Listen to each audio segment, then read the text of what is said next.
Ceiling పడిపోయింది, leak పడుతుంది. మీరు అక్కడ ఒక నిమిషం మీరు అక్కడ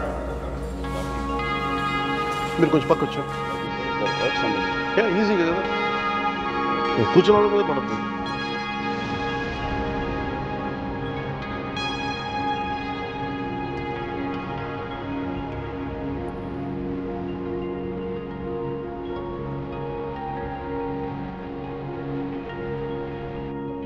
కాస్ట్ ఇనిషియల్ అనుకుంది ఎంత ఓవర్ రన్ అయ్యారు మీరు? సార్ ఫేజ్ 1లో 159 crores యాక్చువల్గా మనం శాంక్షన్ చేశారు సార్. ఫేజ్ 1లో ఓన్లీ మనం గ్రౌండ్ లెవెలింగ్, ఎగ్జిస్టింగ్ బిల్డింగ్స్ ఉన్నాయి సార్, హరిత బిల్డింగ్స్, అవి dismantling, ground levelling, slope protection మొత్తం కలిపి 159.31 crores sir. Okay. Next second ఫేజ్లో 94.49 crores శాంక్షన్ చేశారు సార్. అది 3 blocks sir, Vizianagara, Vengi and Gajapathi బ్లాక్స్కి ఓన్లీ ఫర్ స్ట్రక్చర్స్ సార్. మళ్ళీ ఫేజ్ 3లో 112.76 crores శాంక్షన్ చేశారు సార్. ఫేజ్ 1, 2, 3 కింద చేశారు సార్. ఫేజ్ 3 అంతా కూడా architectures. Total project cost estimated ఎంత, కంప్లీట్ అయ్యే వరకు ఎంత అయింది? యాక్చువల్గా 92.72 crores సార్. యాక్చువల్గా అది దాని నుంచి 434 కిలో. అవును సార్. యాక్చువల్గా ఫేజ్ 1, 2 కింద 92 crores ఒకటి, 72 crores ఒకటి ఇచ్చారు సార్. దాని నుంచి 451కి వచ్చింది సార్. 92 ఇంక్లూడెడ్ ల్యాండ్ లెవెలింగ్ అంత సార్. అంత సార్. ఇంటీరియర్ కూడా కలిపి ఇంటీరియర్ సార్. ఇది ఇంటీరియర్కి ఎక్స్క్లూజివ్గా 32 కోట్లు అయింది. అవును సార్. 397 + 32 టోటల్ 450, 434. అంటే సార్ ఫర్నిచర్కి separate GO sir, interiors furnishings కూడా సెపరేట్ జీవో సార్. ఇప్పుడు మిగతా ఫెసిలిటీస్ పవర్ కానివ్వండి, వాటర్ కానివ్వండి, అవన్నీ ఏంటి, శానిటేషన్ కానివ్వండి, ఎట్లా దాన్ని బిల్డప్ చేశారు ఇక్కడ? మీకు ట్రాన్స్ఫాల్ డైరెక్ట్గా తీసుకొచ్చి సబ్స్టేషన్స్ పెట్టేసి సబ్స్టేషన్ అది సెపరేట్ జీవో ఉంది సార్. 13 crores సెపరేట్ సంబంధం లేదు లేదు సార్. అది 13 కోట్లు. 13.5 crores సార్. ఎంతండి? 13.5 crores. 13.5. ఓకే. ఇది వాటర్ అనేది జీవీఎంసీ నుంచి వాటర్ సప్లై సెపరేట్ జీవో ఉంది సార్. దానికి ఎంత separate pipeline? 1 crore. 92.72 crores initial sanction చేసి ముందుకెళ్దాల్సిన ప్రాజెక్టు చివరికి 453 కోట్లకి తీసుకెళ్లారు సార్.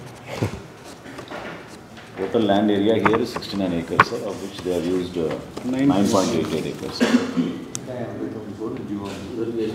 అదే కాస్ట్ ఓవర్ రన్ ఎంత ఎక్కువ. ఇది ఎవరు కన్స్ట్రక్ట్ చేశారండి? ఇది డిఈసి అంటే అదేమి టెండర్లో ఫైనల్ చేశారా ఆ ఏజెన్సీని? ఇది 450 కోట్లు పెట్టాం. కనీసం చిన్నగా ఆలోచించద్దు. 453 కోట్లు కనీసం మనం బ్యాంకు రుణం మనం చేద్దాం అనుకున్నా కూడా అంత చిన్నగా ఆలోచించద్దు. ఇంత ఒక ప్రైవేటు వ్యక్తి ఎలా దీని మీద 453 కోట్లు ఒక ప్రైవేట్ వ్యక్తి పెట్టుబడి పెడితే దాని మీద ఎంత ఆదాయం తీస్తాడో అలాంటి ఆదాయ మార్గాన్ని ఎతకాలి. అది నా ఫస్ట్ థాట్. దానితోడు ఇది గవర్నమెంట్ ప్రాపర్టీగానే ఉన్నది. ఇట్ షుడ్ రిమైన్ యాజ్ టూరిజంకి ఆదాయం కాదు. టూరిజం పెరగాలని టూరిజం దగ్గర ఇప్పుడు మనోహర్ గారు క్లీన్ చేయించండి అంటే నా దగ్గర ఫండ్స్ లేవన్నారు. అంటే మనోహర్ గారు చెప్పిందంటే మీకు ఏ లేదు, ముందు కాల్ ఫర్ కాంట్రాక్ట్, ఫస్ట్ దీన్ని ప్రైమరీ క్లీన్ చేయించాలి. ఫస్ట్ క్లీన్ చేయించడంతో పాటు మనం కూర్చోబెట్టి దీన్ని ఇన్కమ్ జనరేటింగ్గా కావాలి. ఇన్కమ్ జనరేటింగ్ సింపుల్ ఏంటంటే ఇది డెస్టినేషన్ వెడ్డింగ్ లేదంటే ఈ మైస్ ఈవెంట్స్కి సిటీ ఇట్ సెల్ఫ్ ఈజ్ అందరు రావడానికి ఉంది కాబట్టి ఈ మన మీటింగ్స్ను ఈ మీటింగ్స్ మైస్ అంటే meetings, incentives, conferences and exhibitions. ఇది వైజాగ్ అలాంటి సిటీ కాబట్టి దీన్ని ఒక మోడల్గా చేద్దాం ఈ కాంప్లెక్స్ని. This should be our proposal. So మీరు దీన్ని how to take it forward మీరు ఒకసారి ఒక రెజల్యూషన్లో మీరు చెప్తే.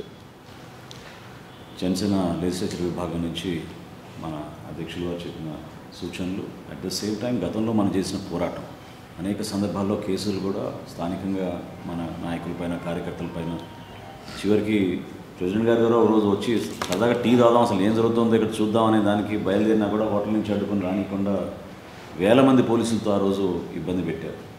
సో ఈరోజు మనందరం కూడా ప్రభుత్వంలో ఉండి ఆయన సారథ్యంలో ఈ విధంగా కూర్చుని మనం ఇదే విషయఖండలో మనం మాట్లాడుకోగలుగుతున్నాం.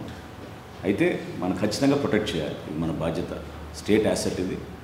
అందులో టూరిజం శాఖలో టూరిజం డెవలప్మెంట్ కోసం ఏర్పాటు చేసిన ఈ వ్యవస్థని తప్పకుండా మనం అందరం కూడా కలిసికట్టుగా దీన్ని ముందుకు తీసుకెళ్దాం. రాబోయే క్యాబినెట్ సమావేశంలో దుర్గేష్ గారు మీరు కూడా ముఖ్యమంత్రి గారితో దృష్టికి తీసుకెళ్ళి నోట్ ప్రవేశపెడితే ఇమీడియట్గా ఏదో ఒక నిర్ణయం తీసుకుని ముందుగా అసలు నా అభిప్రాయం అయితే ఫస్ట్ హౌస్ కీపింగ్ మీరు చేయించాలి. ఎందుకంటే బాగా చెడిపోయింది. ప్రెసిడెంట్ గారు కూడా 2-3 చూపించారు ఎక్కడైతే కూలిపోయినాయో, అది హ్యూమన్ లైఫ్ కూడా ప్రమాదం అయింది అందులో.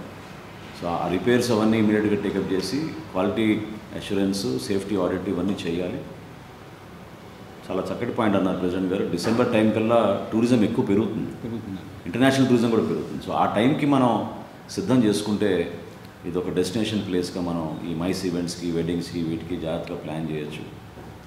మనందరం ఈ రోజున మనం దీని గురించి మనం విజిట్ చేసిన సందర్భంలో ఒక తీర్మానంతో ఇంకా మెరుగైన వసతులు కల్పించి రాష్ట్రానికి పెట్టుబడులు తీసుకొచ్చే ప్రయత్నం ముఖ్యమంత్రి గారు ఏదైతే చేస్తున్నారో, వైజాగ్ని ఒక అద్భుతమైన డెస్టినేషన్గా మార్చగలిగే అవకాశం దీని ద్వారా కూడా మనం తీసుకెళ్ళచ్చు.